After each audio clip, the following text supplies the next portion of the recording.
Previously, on Horror on Cedar Block, Sam Carter ventured deep into the crossroads of Cedar Block, summoned by forces older than memory. There, under the watch of a blood-red moon and a sky full of judgment, he met Papa Legba, not the myth, but the monstrous truth. Tall, gaunt, with eyes full of galaxies and screams, Legba offered Sam not comfort, but revelation. In a harrowing vision, Sam saw generations of bloodshed. A girl lynched for forbidden love, a teacher skinned for educating the enslaved, and the ancient rites whispered by Serenity's great-grandmother. Each vision burned into his soul like a brand. When Legba demanded more than blood demanded memories, Sam broke, but he didn't run. A bone-carved key, warm like a living heart, appeared in his hand. The deal was struck. Sam now held a piece of the past that refused to stay buried. The door to vengeance had opened, and Cedar Block would never be the same. It's horror on Cedar Block. Horror on Cedar Block.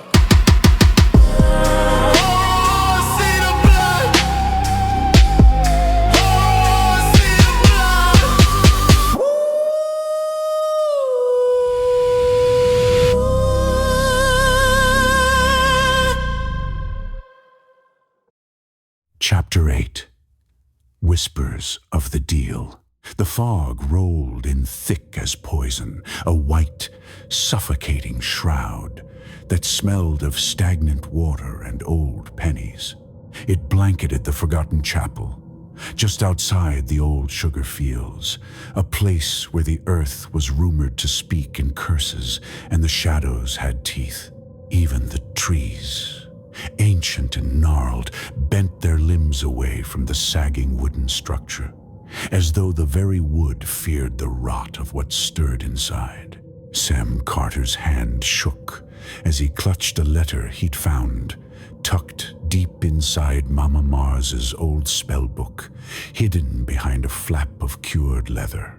It was brittle, yellowed by time and humidity, but the ink still looked fresh, bleeding into the fibers like a fresh wound. My blood for his power, my soul for your vengeance. The handwriting was a jagged, frantic scrawl, but the signature was a mark that made Sam's vision swim. A cross of bones and a top hat. Legba. That night, as the clock struck 3:33, the dead man's hour, Sam returned to the chapel with Mama Mars. The sky was a void, starless and silent, the kind of blackness that felt like it was pressing against his eyeballs. Not even the crickets dared to speak as they approached. The heavy oak door didn't just open, it exhaled, a low, guttural creak that sounded like a dying man's last breath. The pews were gone. In their place was a hollowed-out sanctuary where candles lit themselves in rows. Their flames didn't glow yellow. They flickered a bruised, ghostly black, casting elongated shadows that danced on the peeling wallpaper like tortured souls trying to peel themselves free. Then they saw him. Papa Legba stood at the altar, his presence expanding to fill every corner of the room. He was grinning, showing a mouth full of rotted, jagged teeth and sharpened bone that looked like it could grind stone. His eyes were no longer stars. They were dying, suns dim, heavy, and endless. When he spoke, the sound was like the cracking of dry timber and the grinding of broken glass, a frequency that made the fillings in Sam's teeth ache. "You've been asking for justice," he rasped, the sound vibrating in the pit of Sam's stomach. But justice is a dish only served when paid for in screams. You want the truth? The truth is a predator, boy, and you've walked right into its den. As he spoke, the very air in the chapel turned viscous. Blood, dark, syrupy, and smelling of iron, began to seep from the cracks in the floorboards. It pooled beneath Sam's boots, warm and rhythmic, pulsing as if the building itself had a jugular.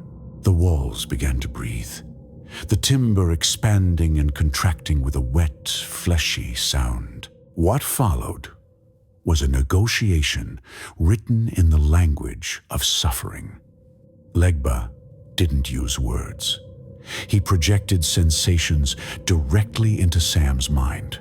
Sam felt the phantom weight of a noose tightening around his neck, the rough hemp burning his skin, the frantic, useless kick of his legs. He smelled the ozone and copper of his father's final moments. He heard his mother's voice, but it wasn't a call for help. It was a rhythmic, haunting moan of a woman being swallowed by the very soil she walked on. Mama Mars gripped Sam's arm, her fingernails drawing blood. She was chanting in a frantic, low-velocity gullah, trying to anchor his soul to the present. But the floor beneath them was turning to liquid. Legba stepped closer. The tapping of his bone cane didn't just hit the floor. It hit Sam's heart. Tap, tap, tap. With every strike, a fresh wave of heat washed over Sam, a dark, agonizing arousal that felt like a fever. It was the thrill of the forbidden, the magnetic pull of a power that demanded total surrender. You seek power, Legba hissed, leaning so close Sam could see the maggots squirming in the folds of his silk coat. But you forget, power has a memory. It remembers the shape of every soul it's devoured. It wants to know yours, Sam. It wants to know how you taste. The walls began to bleed stories. Not just images, but visceral experiences. Sam saw lynchings where the victim's eyes followed him with a terrifying, silent judgment. He saw curses being whispered into jars of hair and spit. He saw one image that froze his blood. Himself, decades older, his skin turned to gray ash, his teeth sharpened to points, laughing as he stood over a pile of burning Bibles. Legba motioned toward a circle of ash etched into the center of the room. The ash wasn't wood.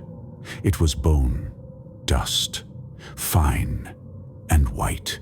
Step inside if you want answers, but leave your soul at the door. It's too heavy for where we're going. Sam hesitated, his breath hitching. The sexual tension in the room was a physical weight. The air felt like it was charged with static and sweat. The need to know, the hunger for the truth Legba promised, pushed him forward. He stepped into the circle, and the world vanished. Darkness fell like a guillotine. Sam felt invisible chains wrap around his limbs. They weren't cold.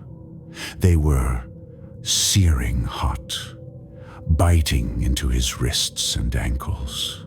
He felt the sting of a lash he couldn't see, the pain blossoming across his back in a way that felt like a perverse caress. He saw Mama Mars kneeling before a cross made of human ribs, her mouth open in a silent, jagged scream as she drank from a cup of liquid fire. And then he saw it, the masked figure. It had ghost's eyes, wide, pale and frantic. The figure was moving with a fluid, lethal grace, slashing through the air with a blade made of shadow. Behind the figure, Legba sat on a throne of writhing, naked bodies, their limbs intertwined in a grotesque, eternal struggle. He was drinking from a skull that wept tears of black ink, his eyes fixed on Sam with a look of predatory pride.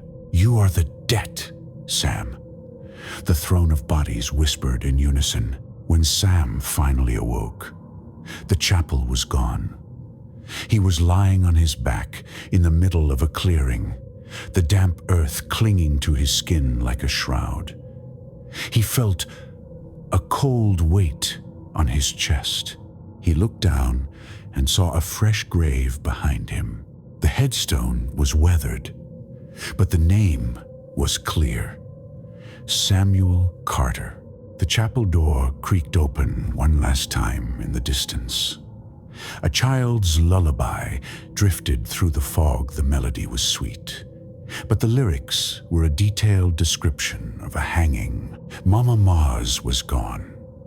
Only the scent of her myrrh lingered, mixing with the smell of the fresh dirt beneath his fingernails. The chants didn't stop. They didn't come from the woods or the chapel.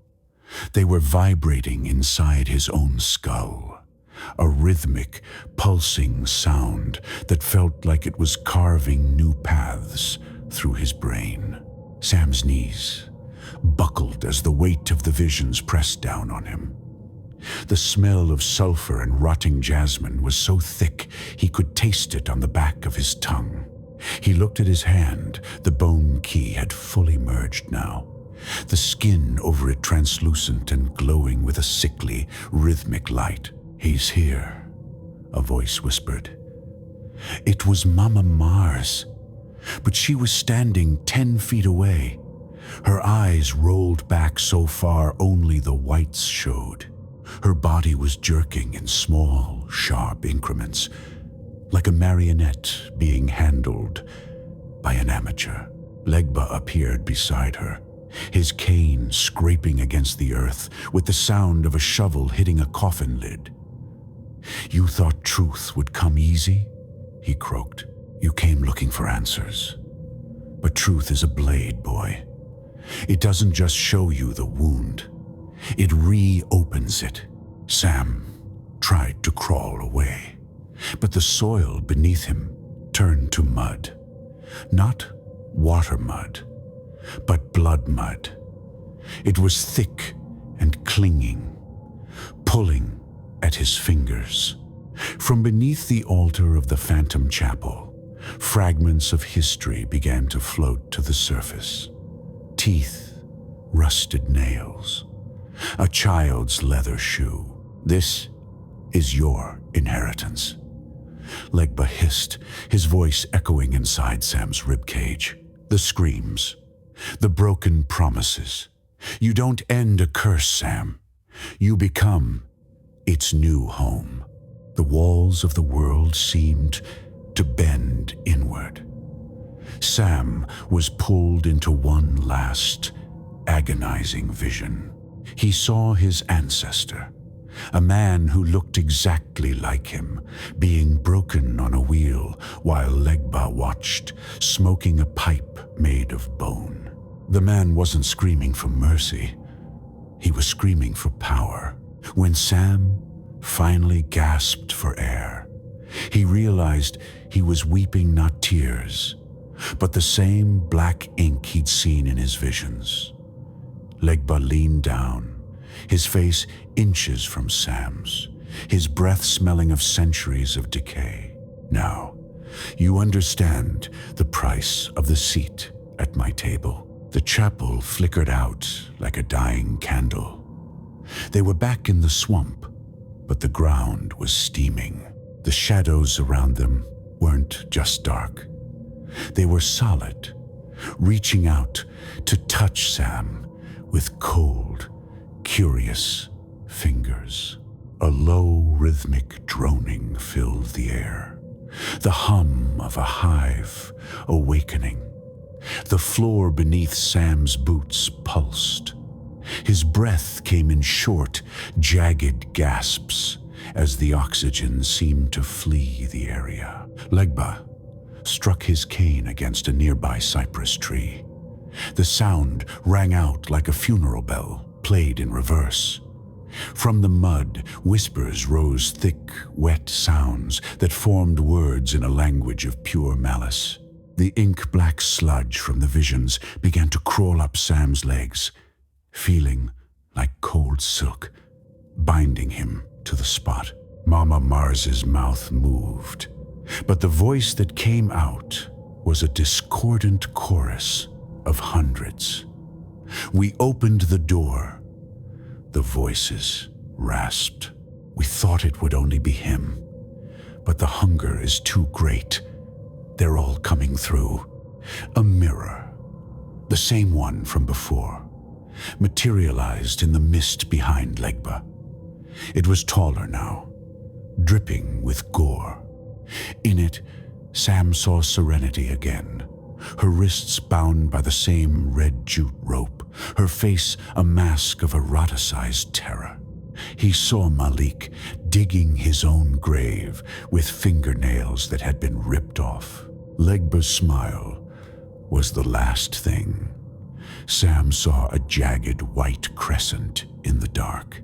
"You don't make deals with me, Sam," Legba snarled, his voice a thunderclap that shattered the remaining silence. "You become the deal." Everything went black, but the pulse in Sam's hand, the bone key, only beat harder. Cedar Black. Horror on Cedar Black.